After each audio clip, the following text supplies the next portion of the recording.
Шалом и Божи благослов во Христа, драги браќа и сестри.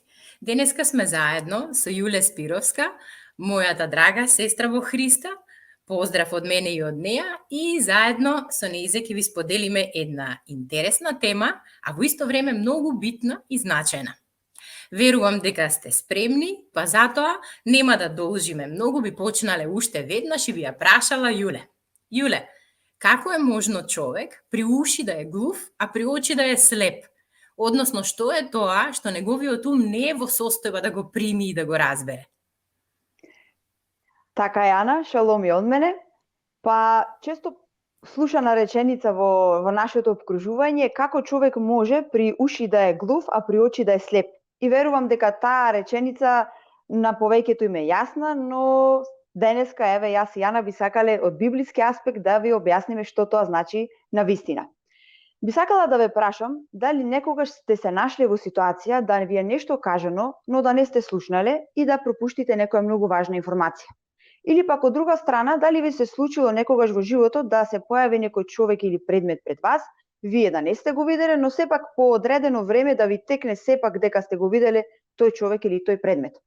Како што ме праша Ана и мене, така и јас би сакала да ве прашам вас, што е тоа што вашиот ум не може да го разбере, да го прифати, да го примени во животот. Ова состојба верувам дека сте ја забележале не само кај себе си, туку и кај луѓето кои што ве обкружуваат, кај колегите од работа, кај пријателите, кај членовите од вашето потесно семејство, воопшто кај вашето обкружување. Ти им зборуваш нешто, но тие како да не те слушаат, како да не те разбираат. Или пак им кажуваш нешто што е точно, што е правилно, што е вистинско, но тие погрешно те разбираат, погрешно те сваќаат и на тој начин ти се лутат или пак се нарушуваат меѓучовечките односи помеѓу вас и доаѓа до конфликт кој што не посакувана ситуација за жал и во такви ситуации доаѓа до оладување на меѓучовечките односи. Но сепак човекот тука сам треба да одлучи дали ќе биде од оние кои што се лутат, кои што се расправаат, кои што се инајатат и се држат до своето, или пак ќе дозволи да сослуша и да сака да ги надмине своите слабости.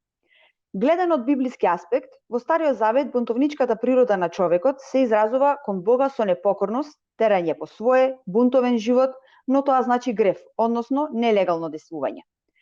Во времето на Стариот Завет, значи пред Господ да дојде на земјата, во Божиот избран народ бил тврдокорен, бил бунтовен, си терал по свое, не ги слушал Божите зборови кои што биле кажани од Бога преку пророците. И закоравеното срце е голема казна која што го одвојува човекот од Бога. Што значи човек да има закоравено срце? Закоравено срце значи човекот да има суетен ум. Тој суетен ум води кон страдање и тогаш човекот не размислува да го побара Бога, ниту да му се обрати на Бога. Но во Новиот Завет ја гледаме Божјата милост и Божјата добрина и нели Божјата волја се исполнува со тоа што Господ Исус Христос дојде на земјата и тој е Божјиот син. И Господ Исус Христос додека беше на земјата, тој не си тераше по свое, туку напротив, тој го слушаше Бога и вршеше онака како што гледаше и слушаше од Таткото Небесен. Исус на луѓето во тоа време им зборуваше во параболи, тоа се споредби. Но тие параболи не можеше секој да ги разбере. Тие параболи ги разбираа луѓето кои што беа привлечени од Бога, кои што го љубеа Бога и кои што сакаа да се приближат до Бога. Во тоа време многу од свештениците кои што го слушаа Исус, но се бунтуваа против она кој што тој го зборуваше, не го разбираа што точно зборува. И сигурно се прашувате зошто тие свештеници не го разбирале Исус во тоа време што зборува. Тие не го разбирале бидејќи нивниот ум бил закоравен, нивното срце било закоравено. Тие живееле во бунт, биле своеволни, имале религиозна гордост, но и еден куп предрасуди. И иако ги знаеле светите писма, сепак ништо не осознавале. Во таа насока сакам да споделам еден клучен стих кој што се наоѓа во Евангелие по Матеј 13 глава 13 до 16 стих, каде Исус кажува дека се благословени оние кои што гледаат и оние кои што слушаат. Па би сакала да го споделам со вас. Им зборувам преку споредби, бидејќи тие, имајќи очи не гледаат, и имајќи уши не слушаат, ниту пак се трудат да разберат. Кај нив се исполнува предскажаното од Бог преку пророкот Исаија кој вели: ќе го слушате моето слово, но нема да го разберете. Ќе ги гледате моите дела, но нема да ги сватите. Зашто срцата на овие луѓе им се закоравени. Со ушите одвај слушаат, а очите си ги затвораат. Не сакаат да видат, да слушнат и да разберат, па да се свртат кон мене за да ги исцелам. А блази си ви вам, зашто вие гледате и слушате. Амин. Значи, многу е убаво и важно да човек го слуша Господ и неговите зборови, бидејќи така покажуваме дека го љубиме Бога. Полека навлегуваме во она кој што сакаме да ви го споделиме јас и Ана, па би сакала да прашам Ана. Ана, дали би можела да ни кажеш како напаѓа сатаната? Така, би почнала со еден многу добро познат стих од Јован 10:10, каде вели: Крадецот влегува само да украде, да заколе и да погуби. Јас дојдов за да имаат живот и да го имаат изобилно. Карактеристиките на сатаната, односно ѓаволот, се да украде, да заколе и да погуби.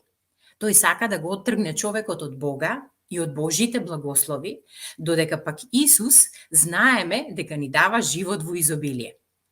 И додека сатаната го гледа човекот како плен, Бог му овозможува на човекот да стане Божјо дете преку Исус Христос.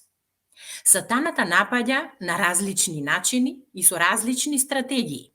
Заедно со неговите војници, демоните или нечистите духови, кои што се паднати ангели, не можат да се хранат од Божјата светлина и од Божјата љубов, бидејќи тие отпаднаа од Бога, се побунтуваа против Бога, па затоа ја крадат светлината и радоста од човекот.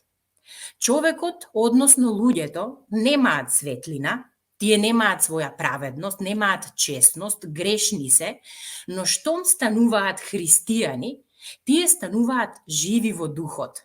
И низ нив почнува да тече живот од давната светлина која што е Исус.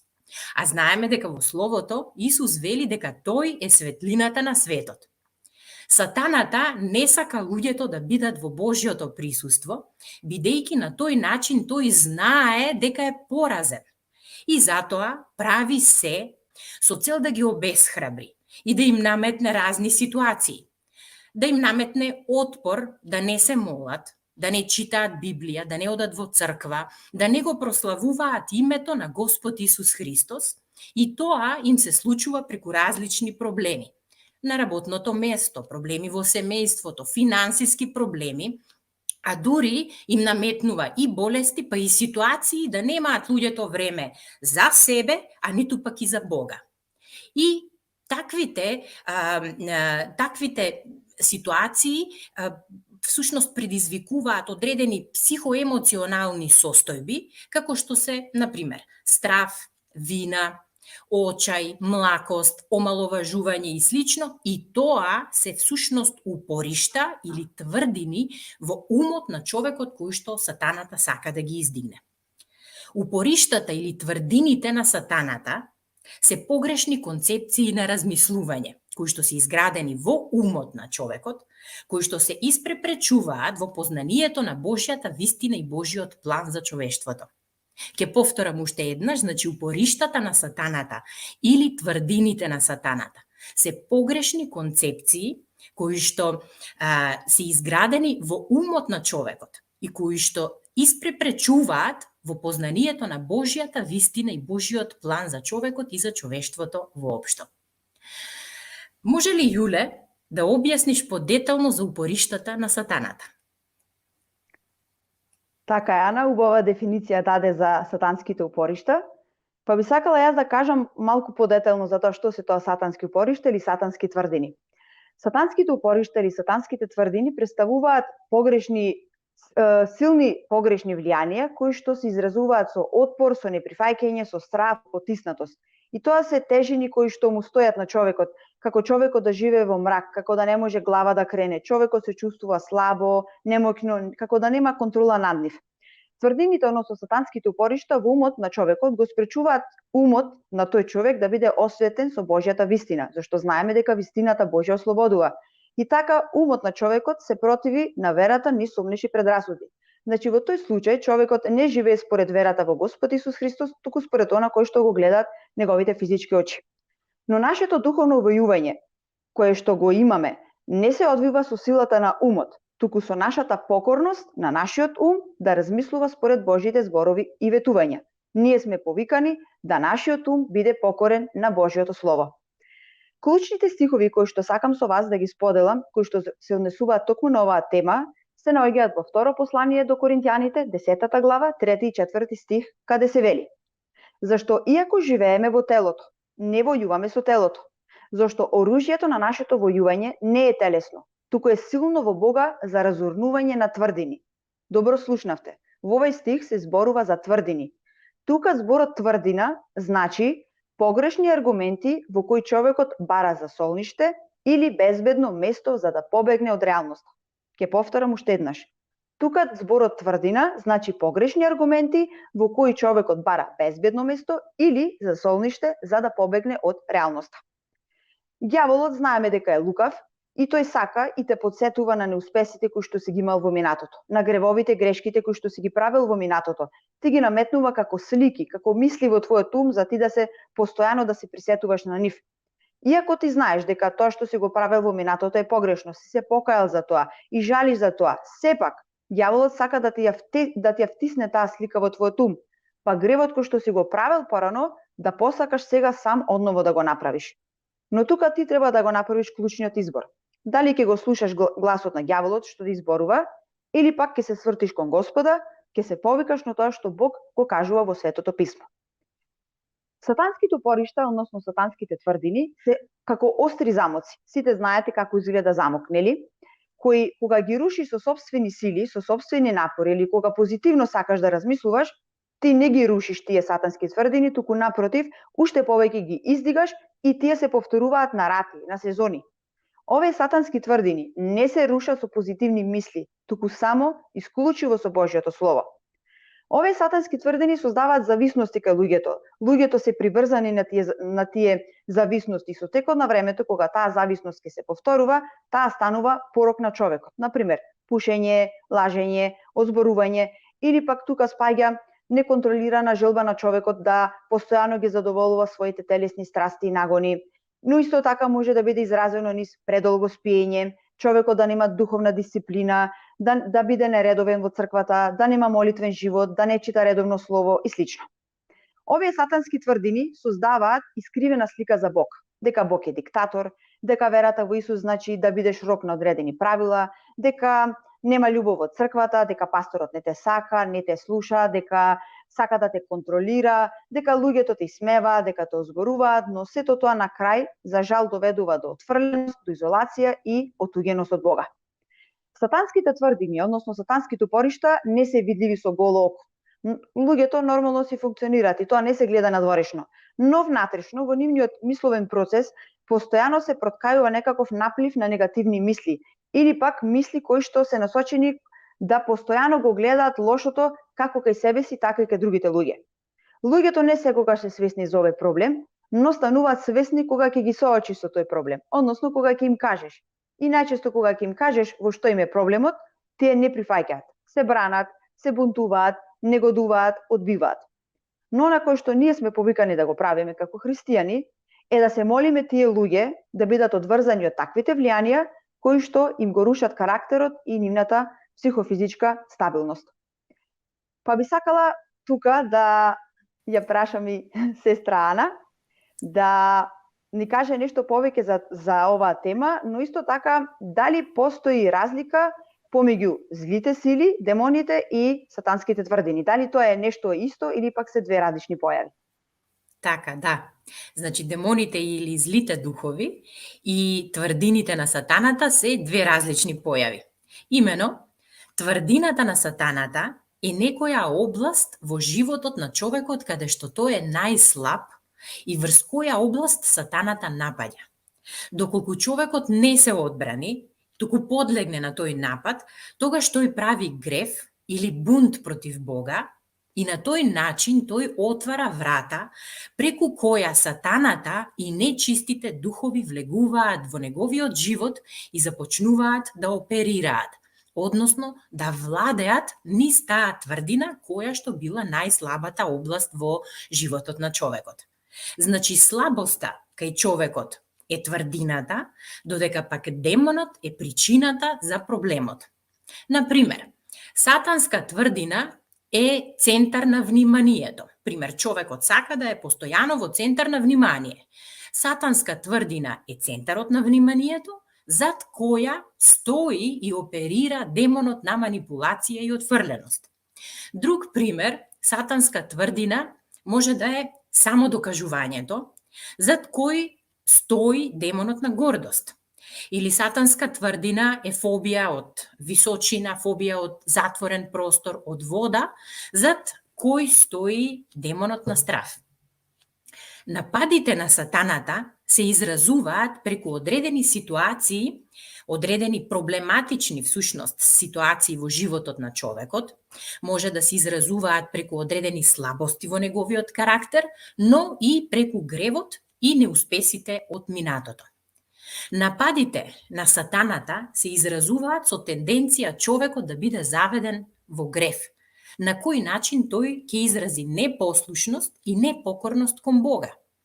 И така, доколку човекот сгреши и не се покае и продолжи да греши, односно да живее во грев, тогаш всушност тој отворил ширум врата на ѓаволот и на демоните да продолжат да го напаѓаат, но во исто време и да ја прошират својата палета на деструктивни влијанија врз самиот човек, и тоа не само во неговиот ум, туку и во неговото тело и во животот на човекот воопшто.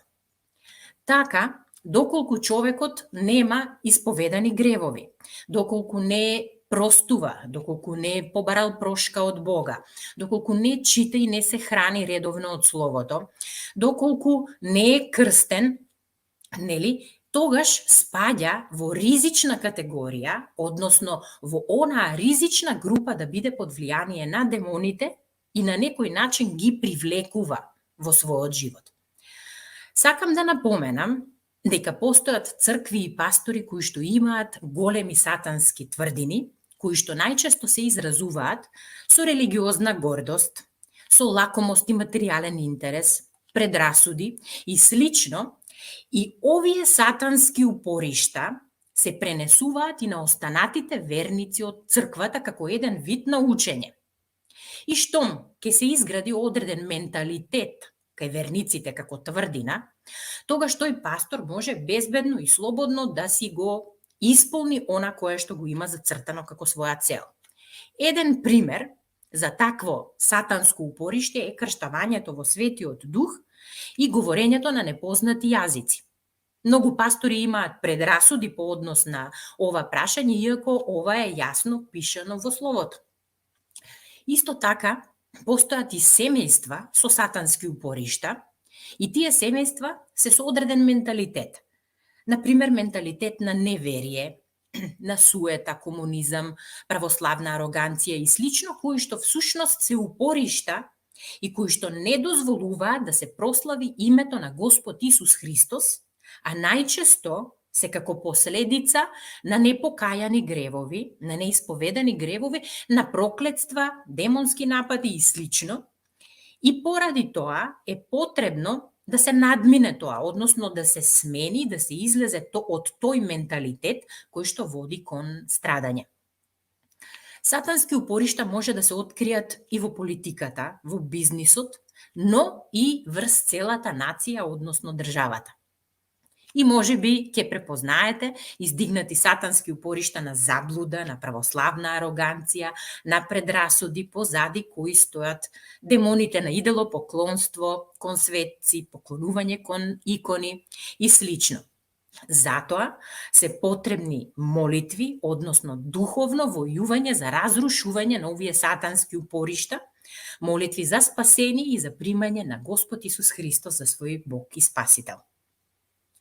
Сега, знаеме дека Бог толку многу не засака, што ни го даде својот единствен син, Исус, како жртва помирница, со која што го исплати нашиот грев и преку кој ние примивме нели спасение и вечен живот. И така, старата грешна природа од нас умре, а ние станавме нови созданија. И како нови созданија ние повеќе не си припаѓаме на себе си, туку на Христос. И затоа е потребно целосно да му се предадеме, тој да управува со нашиот живот, а нашиот фокус да биде насочен кон него и да мислиме на она кое што нему е угодно и тоа да го вршиме. Ке прочитам во Филипјаните 4:8, каде што вели: Впрочем, браќа, се што е вистинско, што е честно, што е праведно, што е чисто, што е љубезно, што е на добар глас. Ако е некаква добродета, ако е некаква пофалба, мислете на тоа. Сатанските упоришта или тврдините се измами и лаги кои што сатаната ги наметнува во умот на човекот. Иако ти почнеш да размислуваш на нив, да им даваш внимание, а не да мислиш или не твојот фокус да биде на она кое што го пишува во словото, кое што го слушнавме, на она кое што е вистинито, кое што е честно, праведно, на добар глас, како што вели всушност нели и самиот стих, туку да мислиш на лагите и измамите, твојот фокус се преместува. Новородените христијани е потребно да чекорат по Божиот пат, да го слушаат Божиот глас и да ја исполнуваат Божијата волја, а не да дозволуваат нели фокусот да им биде преместен од Бога. Во Римјаните 12:2 вели: не сообразувајте се со световните луѓе, туку допуштете Бог однатре да ве преобрази, така што тој ќе го промени начинот на кој размислувате. Тогаш ќе можете да согледате што сака Бог да правите, што е добро, пријатно и совршено. Христијаните исто така е потребно да го манифестираат и духовниот авторитет и власта во името на Господ Исус Христос, бидејќи пасивноста, летаргијата, непреземањето акција против сатаната всушност би значило дека се согласуваат со тоа дека се негова жртва. Во Јаков 4:7 вели: затоа покорете му се на Бога, а противете се на ѓаволот и тој ќе побегне од вас. Бог сака да не преобрази. И тој сака да изгради Христолик карактер во секој еден од нас, но ние треба да копнееме за тоа, бидејќи на тој начин ќе се промени и начинот на нашето размислување.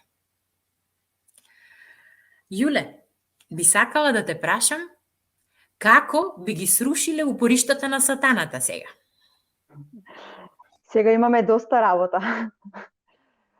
Би сакала да започнам со првиот чекор за тоа како би можеле да ги срушиме тие сатански упоришта во името на Господ Исус Христос.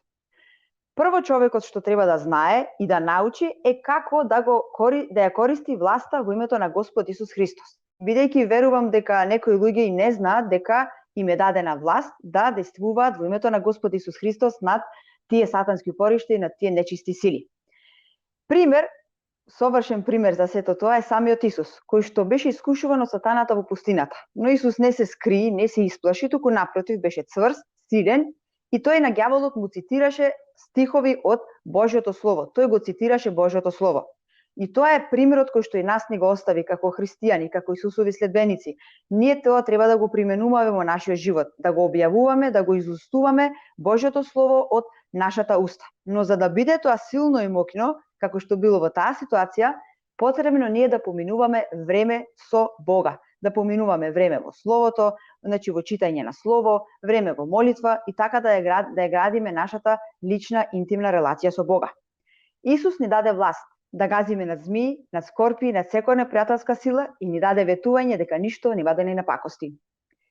Кога знаеш како да ја применуваш власта во името на Господ Исус Христос, потребно е и да имаш оружје на себе, бидејќи кога се војува не се оди никаде без оружје.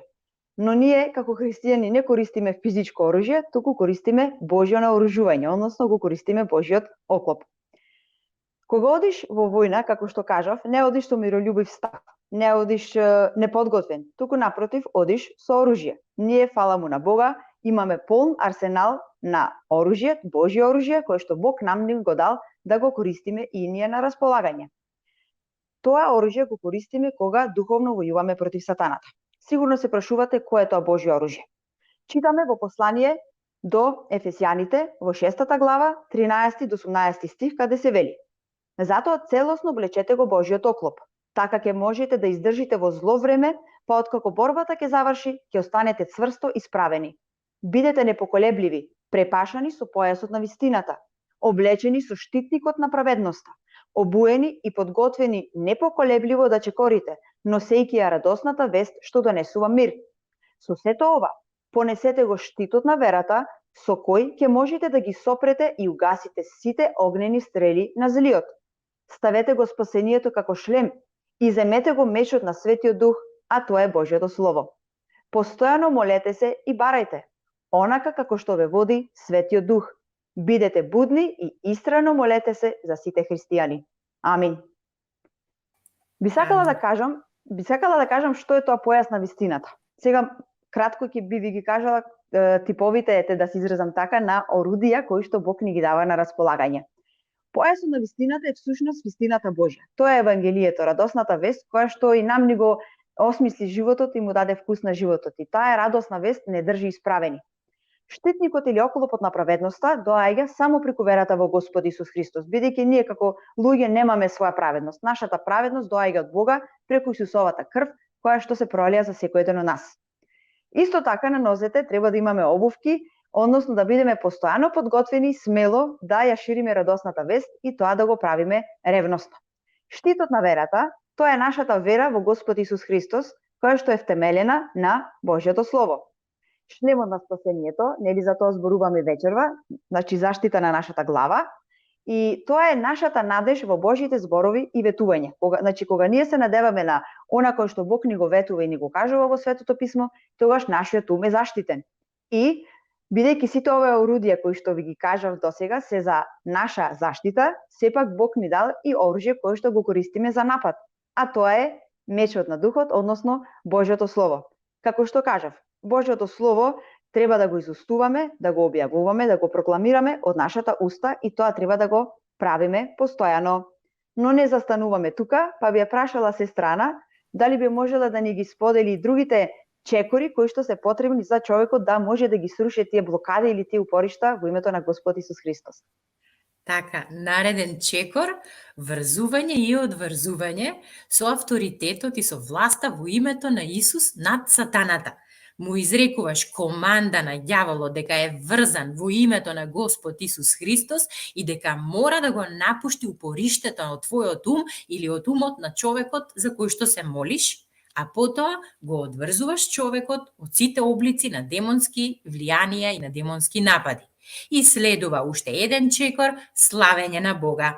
Сатаната не сака да е таму каде што луѓето го слават и каде што го издигаат името Исусово, а ние пак сме повикани да му одаваме слава на нашиот Господ Исус Христос. Така е, амин. Ова се ова се на некој начин теоретски чекорите на рушење на упориштата, а сега може тоа и практично да го направиме, па би те замолила Јуле, повели. Би можеле заедно да се помолиме и отприлика да знаете како би изгледала таа молитва за рушење на сатански упоришта во името на Господ Исус Христос. Па ајде сите заедно. Господи Исусе Христе, Ти благодарам што ми даваш увиди за да побарам од Тебе, Господе, да видам, да согледам каде во мојот ум, каде во мојот карактер, во мојот живот имало сатански упоришта. Господе, нека Твоето Слово сега изгрее во мојот ум, нека Твојата вистина проблеска во моето живење, Господе, и нека секоја моја мисла биде послушна само на Тебе, Господи Исусе Христе. Сега во името на Господ Исус Христос го врзувам сатаната и секој нечист дух на заблуда, неверие, предрасуда, лага, тврдоглавост, страф, врзани сте и немате право ниту врз мене, ниту врз мојот ум, ниту врз било која област од мојот живот, зашто јас сум Божјо дете, посинето преку Христос и Христос е во мене. Во името на Господ Исус Христос, сега го одврзувам мојот ум, централниот и периферниот нервен систем на моето тело од секој нечист дух на заблуда, на сомнеж, на немир, на љубопитност, на гордост, на суета, на високоумие, на предрасуди, на непокорност и непослушност, на критичка анализа кон другите, одврзано е. Господи Исусе Христе, објавувам сега дека мојот ум е ослободен од сите сатански заблуди и сега, Господе, секоја сатанска тврдина се сруши во името на Господ Исус Христос. Господи Исусе Христе, Ти го посветувам мојот ум за Божји цели и нека Твоите мисли бидат мои мисли и Твоите патишта бидат мои патишта. Те славам, Господи Исусе Христе, зашто само Тебе Ти припаѓа сета слава, чест и величие. Слава Ти, Господи Исусе Христе. Слава на Отецот, Синот и Светиот Дух. Амин. Амин. Слава на Бога. Алелуја. Фала му на Бога за секоја можност која што ни ја дава, за да зборуваме и сведочиме за Него.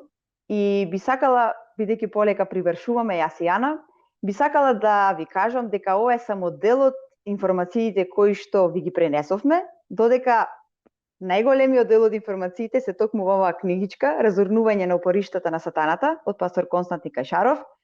Многу убава слика има напред со војник и со мечот на духот, па ние како христијани сме повикани токму да одиме во напад, во духовен напад со Божиот меч, кој што е Божиото слово.